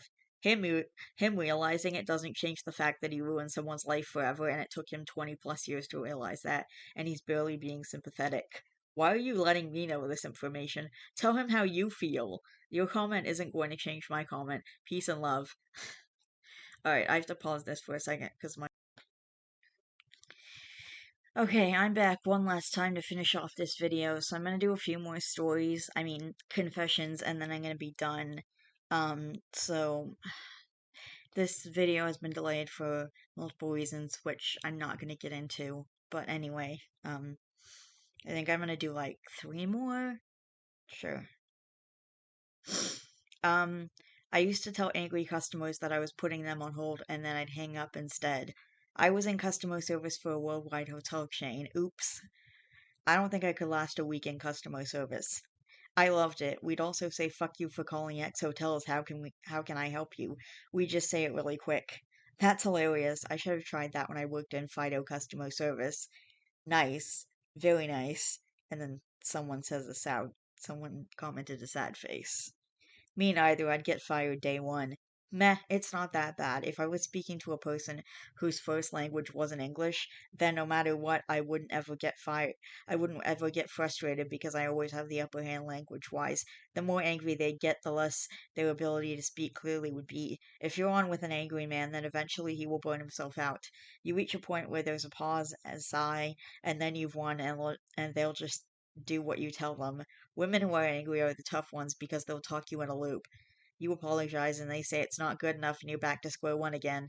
They usually get themselves so worked up that they hang up on you. When you understand that people are mad at the comps and not you, and you know exactly what your limitations are, then it's really not that annoying a job. Becomes kind of funny, actually. What is it with older women who eventually hang up on us? I have this literally weekly.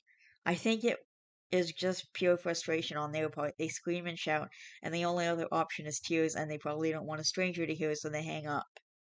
It was you! No, it wasn't. Okay. Most likely not. Everything that happens to us is an opportunity to learn. And then there is customer service. I blame you not. Kudos to you for dealing with the worst form of customer interaction in the economy. I do that all the time, but I'm like, hey, are you there, lol? I can't hear you, and hang up. I hate talking on the phone, lol.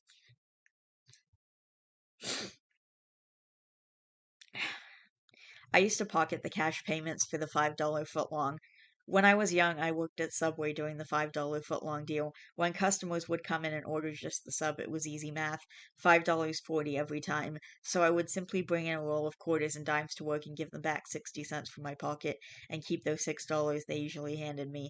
Usually ended up pocketing $50 to $60 a day. The manager never figured it out, even when the bread counts were shortened to 12 every night. They would always say it's normal. We sometimes toss bread, eat it for a lunch break, or simply count wrong. So we never even looked into it. I made really good money. Kind of feel bad, kind of don't. The owner was bringing in over $100,000 a year with that store alone. He told me himself, so I didn't think he would miss $1,000 or so. I only did it a short time. I loved working at Subway because, hey, free lunch. I used to live above a 24-hour subway. I was like 22 at the time and became friends with everyone who worked the night shift. I bring joint, which I also had the hookup on, receive sandwich. Now I can't eat Subway anymore. I ate a lifetime's worth when I was 22. Haha. Years back, I worked at a 24-hour subway as well. I didn't work overnight, but I did work late into the night regularly. We had an employee who was on a work release from jail, and another who was selling weed. He'd slip it into a cookie bag and just add it with their order. The guy who was in jail would drink and do drugs his entire shift, but he still managed to do a good job. He did upwards, LMAO. It was a wild time. Ha, people be feeling high and getting the munchies after eating your Subway cookie crunchies. Love the way that rhymed, haha. I love Subway cookies. They're so good.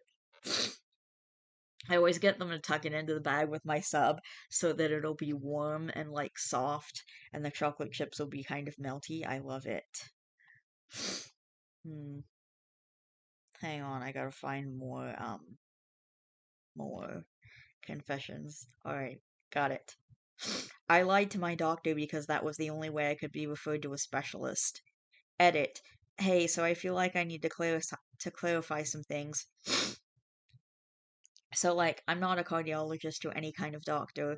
Most of the people in the comments here aren't either.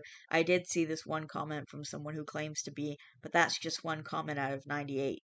Anyways, let me give some more context. Before I even see the cardiologist, they got me wearing a Zio patch thingy that's gonna watch my heart rhythm for 2 weeks, but that's still way more than my PCP did by listening with her stethoscope for 30 seconds. Plus, I've got a cardiac stress test and an echocardiogram lined up before the first appointment. My regular doc already did an EKG and it was like all good at that moment, but that's just a snapshot, you know? It doesn't show how my heart does its thing when I'm working out or at different times of the day. After all these tests, the cardiologist might just say, "You're all good, girl," but then at least I'll know we did a super deep dive and really examined the situation closely, and that's way better than what my primary care doctor would have given me. So whether or not I took those meds that I threw away, that's really not relevant to the care I'm getting now. I just want to make sure we catch any weird stuff if it's hiding in there. Edit number two. Tons of people are sharing stories about how their family member trusted their regular doctors. The doctor didn't take it seriously, and then turned out to have some serious condition that could have been caught earlier. That's legit why I did all this. I'm really sorry to anyone who's been through that. But big thanks for sharing because it helps me feel less alone in this. That's like my total fear, ending up in that kind of mess, which is why I went with my gut on this. To everyone saying that I should trust doctors more, there are 25 million stories of people who trusted their doctors too much and almost died, and in some cases actually died because of it. Edit number three. two big reasons why I didn't try the meds. First, those pills might have had some bad side effects that could have been worse than the chest pain itself. And second, those meds are for chest pain, which isn't really what I'm worried about. I could have just taken Tylenol if I wanted to deal with that, no sweat. What's really eating at me is that something deeper might be lurking in my bod. That's why I'm seeing a cardiologist now. A lot of people want to know more about the meds. Let me just say this. The meds wouldn't have helped us find out if there was a hidden issue in there.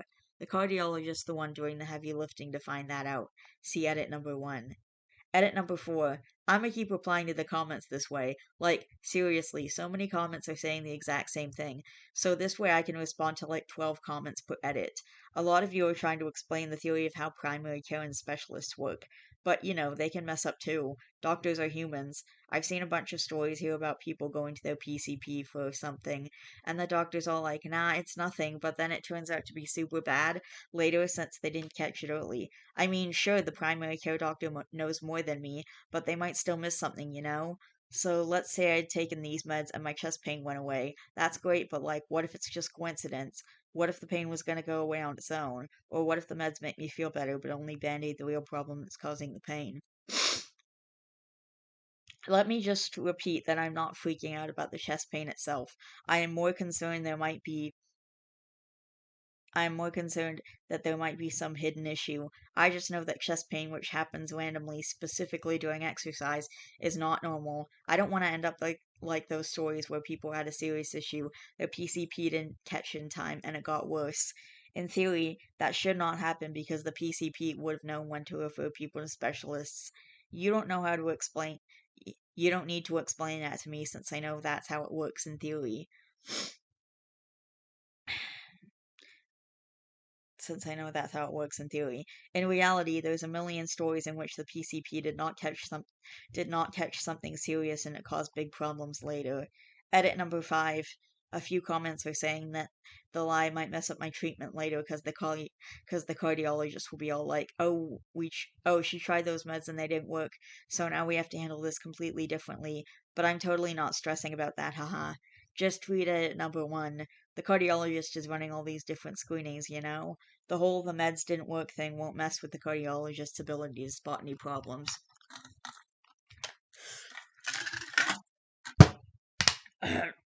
Number 6, I'm not answering any more specific questions about diagnosis or treatment. To everyone asking me if I will update you after I see a cardiologist, no, I will not do that. That's not the point of this sub. The point of this sub is to confess something that I feel guilty about doing, and I still think I made the right decision, but I feel guilty about lying to get what I want. Original post. I've been a runner pretty much forever. My body's used to it. Recently, I started getting these random chest pains when I'm out on my run, and it seriously freaked me out. So I was like, okay, time to see the doctor, and I called and made an appointment. First time the doctor was like, just take some Advil, sweetie. And I was just like, that's not why I'm in here, doc. It's not really about the pain. I need to know if my heart's all good. I asked if I could see a cardiologist, and she's like, let's try a couple of meds first, and if they don't work, maybe we'll think about it. In the second appointment, she put me on another med. I went along with the plan, but here's the thing. I didn't take those pills she gave me. I picked them up from the pharmacy and then threw all of them away. And then at the next appointment, I lied that I had taken one pill every night before bed, as she had instructed me to. I said it didn't work, and I'm still having the chest pains in spite of all of this. She gave me that referral to the cardiologist. I felt like I needed to. What if I have an underlying heart condition? We're not going to catch that condition and treat it if all we do is play this guessing game with meds. I wanted to see a cardiologist, and I felt like lying to my doctor was the only way I could do it. I don't know how insurance works, but I think my insurance was only going to cover a cardiologist if I had a referral. I'm not blaming my doctor, though. This was at the county hospital, and I get it, she's swamped and stuff, so she can't pay as much attention to every patient as she probably wants to. She also can't send everyone to cardiology. She has to prioritize which patients have more risk factors and refer those people. She thinks I'm young and healthy, so she figured my heart's probably fine. She's probably right, but I just wanted a specialist take on it. Sometimes you gotta trust your gut when something feels off in your body. Yeah, I totally get it. I've been dealing with a lot, as you guys know, I've been having some balance problems for like a really long time now, like probably over a year. And yeah, and yeah, they've been running like a battery of tests on me, and also I got like a blood pressure test because I they took my blood pressure when I first went to my general practitioner, but like that's not gonna tell me enough. I have to, so they gave me like a 24-hour blood pressure test where put a they put a blood pressure cuff on me for like 24 hours. So they just monitor my blood pressure for the next 24 hours, and it was like Thursday afternoon to Friday afternoon, and it took my blood pressure like every 30 minutes during the day, and then at night every 20 minutes. No, wait, I think it was the opposite. Every 20 minutes during the day and every 30 minutes at night, and surprisingly I slept through that somehow, but it fucking sucked and it was annoying, and like more during the day because it was really annoying to do that in the first place because it would tighten and it would hurt, and then like, and also I was having to stay still every time it actually took my blood pressure, because if I moved too much, that I did anyway. So, and nothing turned up at the blood pressure test, but like I've been getting a battery of tests and I'm going through a lot right now, and I'll update you guys on that. The next video after this is going to be a vlog, so I'll uh I'll give an update to you guys on that, and also a bunch of other stuff, because I actually haven't done a proper vlog in like 3 months. Like I was trying to check when I did my last vlog, and it was like 3 months ago. So yeah, I haven't done an actual like update vlog video for you guys in a long time. So I actually wanted to give you guys a proper update, which is probably going to be a really long video, so get ready for that. But essentially, yeah, I went through all those tests and stuff, and there's like a lot going on. And I actually did get a diagnosis, but like I said, I'll share that in the actual video. Um, I think for now, I'm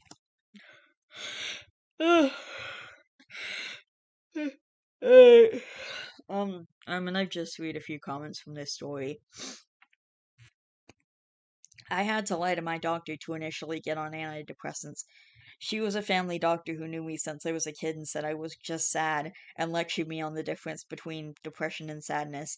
It turns out I had bipolar too.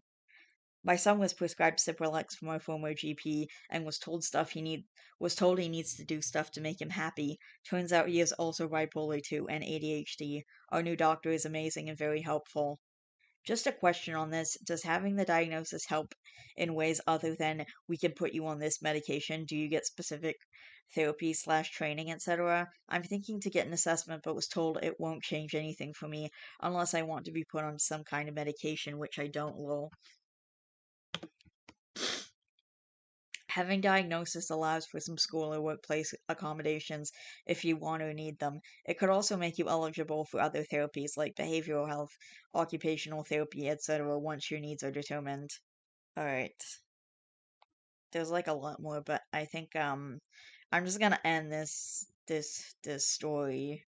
I mean this video. I'm gonna end this video for now. Um so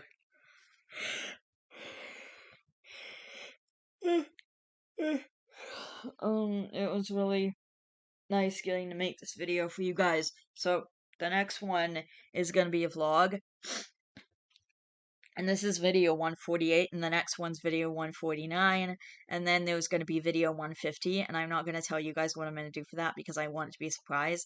So I'm just gonna like leave that up in the air. Um, but um.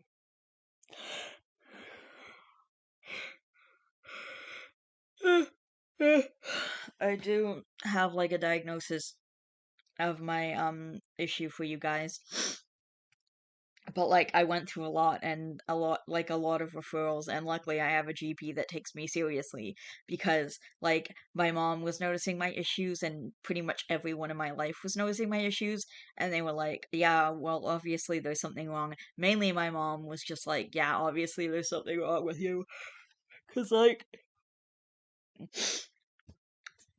because like obviously it didn't just happen overnight. Like obviously I'm having some issue, some like medical thing.